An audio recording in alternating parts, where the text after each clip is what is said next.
Hello and welcome to Stoney-ole.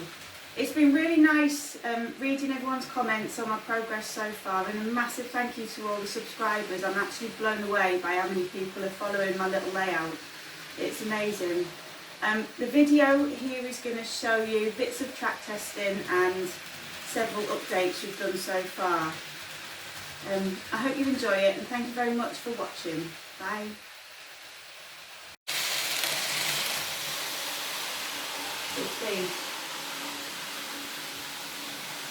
So we're now doing a bit more extreme testing with the teeny tiny wagons. This is full speed going backwards, and as of yet going backwards we've had no bother, but you can guarantee the camera effect will kick in and it will have a massive crash.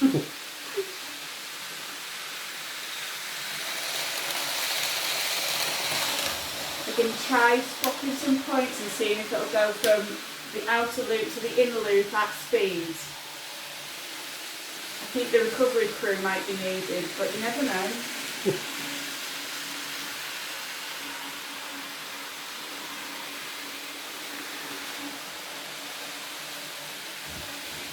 Here we go.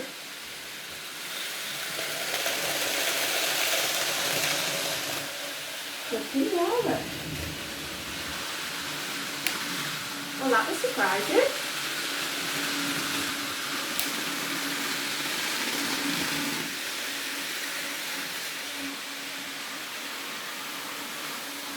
We've not had it going backwards round this loop at all yet, so we'll see how it goes. So far, so good.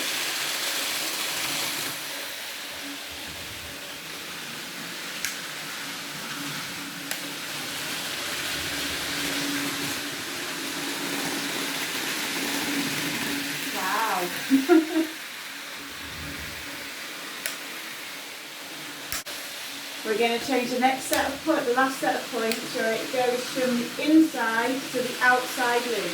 Now in forwards, it didn't go well. So I'm not expecting it to do anything better going backwards. But we'll see. You live and hope.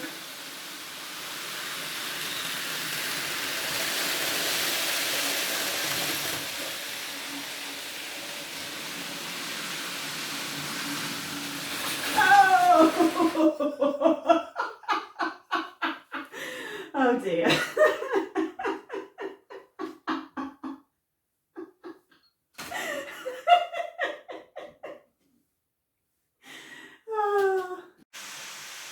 So, more testing is going on, and we are testing the wagons and the freight liner going backwards at full speed. We've had no problems with it, amazingly. It's just been going lovely.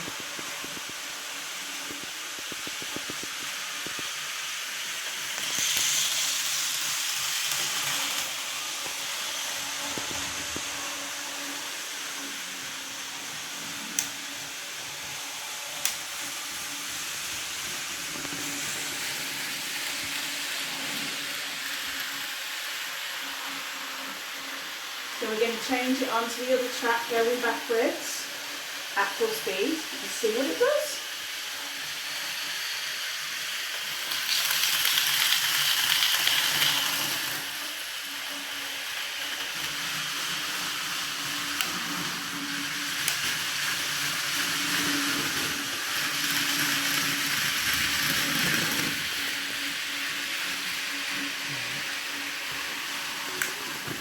And then change it back again.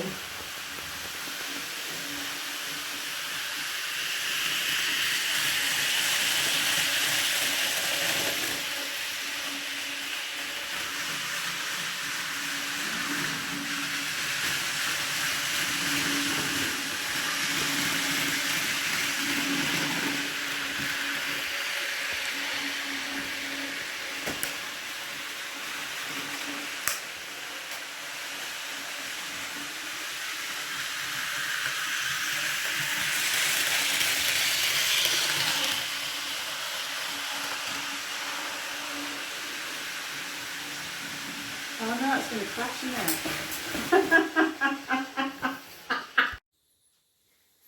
Right, so we had a problem earlier with fusing, and we've located it down to a couple of points as we were putting down this other loop. So what we've had to do is unstick a couple of the points, and we were trying to work out what it was that was fusing, and we think it's actually this bit of the point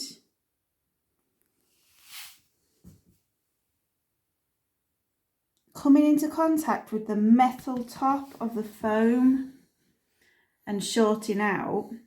So what we've done is just put a bit of insulation tape underneath it, electrical tape even, underneath it, and it's solved the issue. But it's meant that at this point we've not glued back down yet.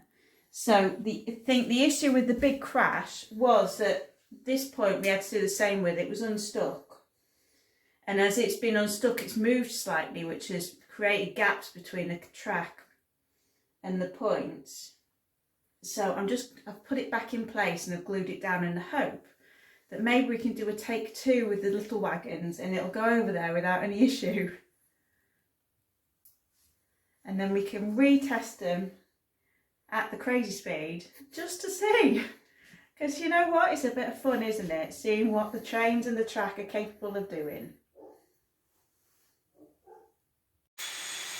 So the point's now stuck down and we're going to give it a test with the HST that is going in reverse at full speed. Hopefully it will make a difference.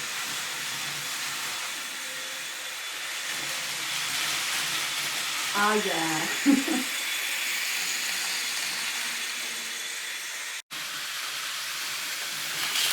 So we're going to swap it over on the last set of points and bring it from the inner to the outer. Nice one.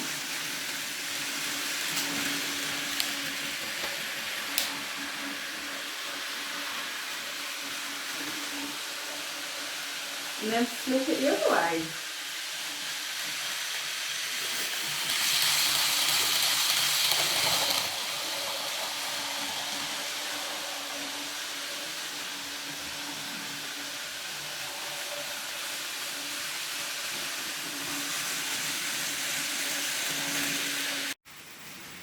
So we've got 6 trains running at the minute.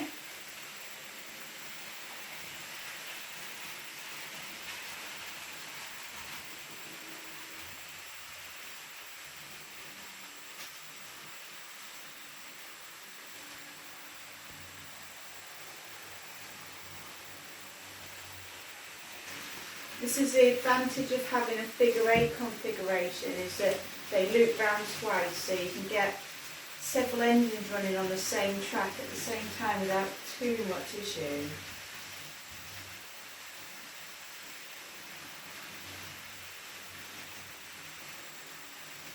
Plus it's quite a challenge seeing how many you can get running all at once. I think the next one might be 8, you never know.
So we're just testing the 800 on the layout. We've had to convert the layout back to DC for this because we don't have any of Cato's chips at the moment. So we're just running it in and making sure it works.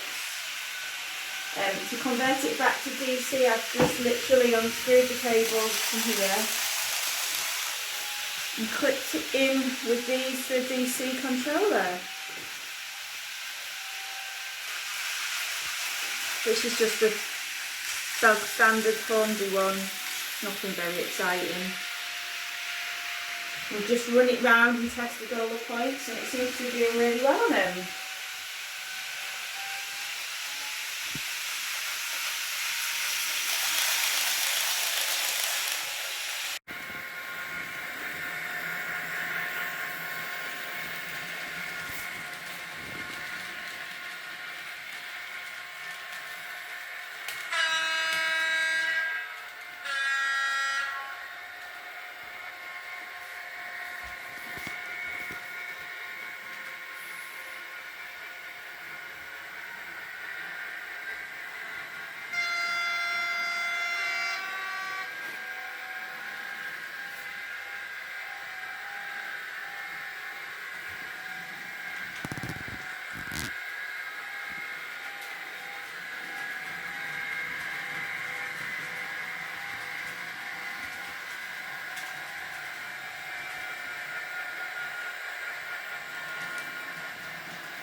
Well, as you can see, there's been a few changes at Stoney-ole. We've now got all the tracking. So this is the inside bit where the storage points for the gravel wagons. They're going to come all the way around here and up into the head shunt where the little shunter, who's going to live down here on this one, is going to come and put them into the lanes to get filled up, and then they can get back out onto the main line over here. I've also done some minor landscaping. I don't know if it with this bit's with shaper sheet. It's not had the shaper sheet plaster on yet, so it can still be tweaked and moved about, but I think I'm quite happy with that as it is at the moment. I've left holes around the side so I can get my hands in for track cleaning, derailments and stuff, and there's a few more around further round. This bit over here is also shaper sheet, and there's a slight hint of quarry going on there, but I'm not sure I'm entirely happy with that yet, so it'll probably get changed. And then the valley, I've just made out of some leftover bits of the foam that I've put underneath the track and filed it down to make the contours, and then just paper mache this brown paper over the top just to keep it from being all bitty and messy. And then we have this bit again, just for a bit of shaping. What else is it?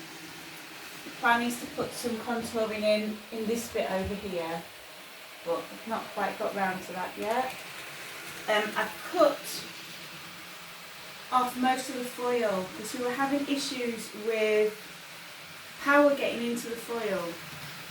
At one point we put a speaker on it and there was a lot of feedback, so we decided to take off as much of the foil as we possibly could without having to pull up the track, which is making life a little bit easier. At the minute we've got a plan for a road going through this tunnel into Neverland probably, and to come along here and go down to the quarry, or the quarry loading area, and to have a bridge coming over from here, going over the track, that the dumpers can come along and just chuck the gravel off, ready for it to be loaded into the wagons. The next mission is to think about point motors before I do too much more, because some of the points are in quite awkward positions under some of the groundwork as such. There's one here which will get a bit awkward once we get tunnel mouths and stuff on, and then there's one up here again which will be a bit awkward once the groundwork goes in. So that's my next thing to think about. all the track is wired up now, and it all seems to be running quite well. The point here where we had the big crash earlier on, we've pulled up and relayed, so that runs a lot better now. We've had a few clumsy oath moments with doing the shaper sheet and bending the track too much. So bits of track have had to be pulled out and replaced, but it all seems to be running smoothly.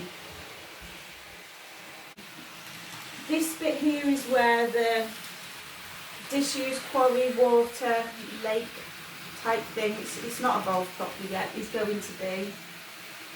I've got a water mill as well that is potentially going to go up here and have the water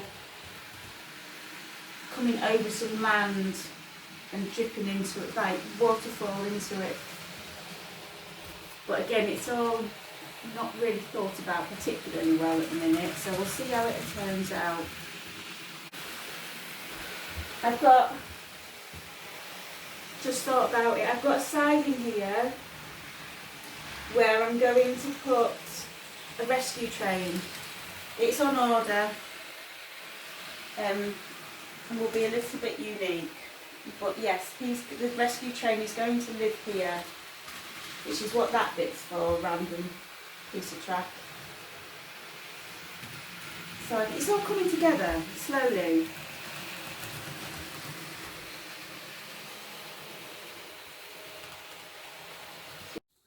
Thank you very much for watching, it's really appreciated. If you've got any comments, I'd gratefully receive anything about how you think the quarry might need to be laid out, point motor suggestions, things like that. All very gratefully received. This is my first layout, so it's all very new.